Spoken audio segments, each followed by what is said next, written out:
Hai, Assalamualaikum dan selamat sejahtera. Hari ini saya akan menunjukkan aktiviti amali bagi kursus PRT 2009. Untuk amali ini saya telah memilih tanaman sawi dan kangkung.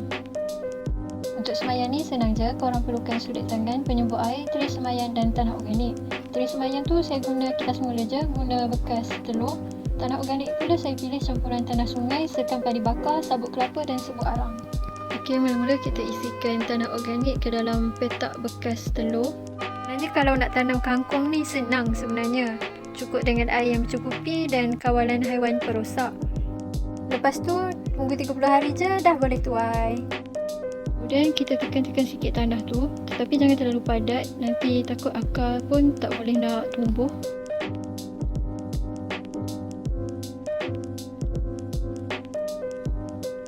Dan last sekali kita letak biji benih untuk satu petak, satu biji benih. Sebelum tu biji benih tu perlu direndam dengan air semalaman supaya memudahkan proses percabahan. Dan jangan lupa untuk spray bekas semayang kita. Dah siap. Dan untuk semayang sawi pula saya gunakan kaedah lain. Saya gunakan campuran tanah biasa dengan tanah organik sebanyak 1:1. Memborkan tanah supaya nutrien tersembunyi dalam tanah tu keluar.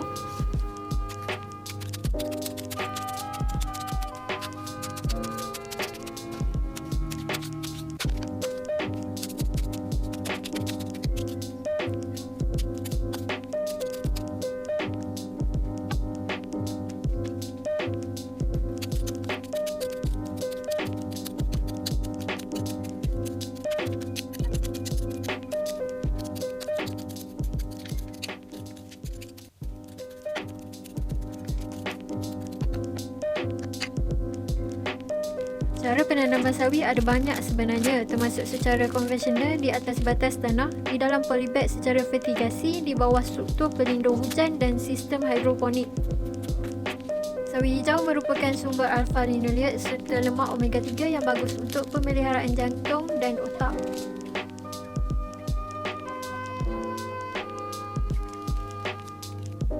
Ini adalah sawi kita pada hari ketiga.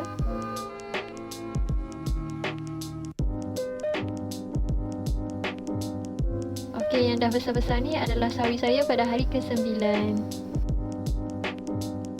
Ini pula kangkung pada hari ke-13. Kita boleh nampak dia dah meninggi. Kalau anak pokok dah capai ketinggian kira-kira 3 inci, kita dah boleh pindahkan anak pokok tu ke atas batas. Okey, sebelum tu saya gembur-gemburkan dulu tanah tu dengan menggunakan penggembur tangan. Kemudian saya taburkan tanah organik juga ke atas batas.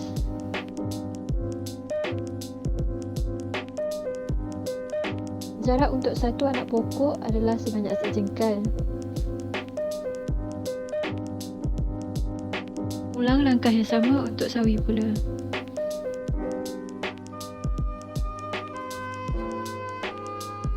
Ini adalah kangkung saya pada minggu ke-5. Langkah-langkah penjagaan seperti mencabut rumput, mempaja dan menggembur amatlah penting.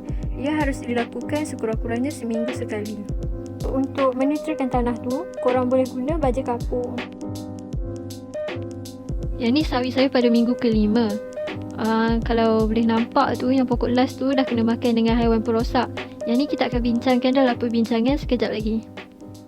Kumbang lentera ni biasanya dijumpai pada pokok sawi dan kangkung yang memakan bahagian batang dan daun, menyebabkan daun tu berlubang dan berbintik. Sama juga dengan ulat pangkas ni, biasanya ia dijumpai pada minggu ke-5 di mana-mana kangkung atau sawi. Saya menggunakan racun organik campuran iaitu cili padi, bawang putih, pudina, serai wangi dan kesum. Sembur-sembur pada bahagian daun dan batang pokok supaya kita dapat elakkan daripada haiwan perosak. Kalau korang ada masalah atau kekeliruan, korang boleh rujuk melalui sumber rujukan yang saya dah letakkan ni. Sekian, terima kasih.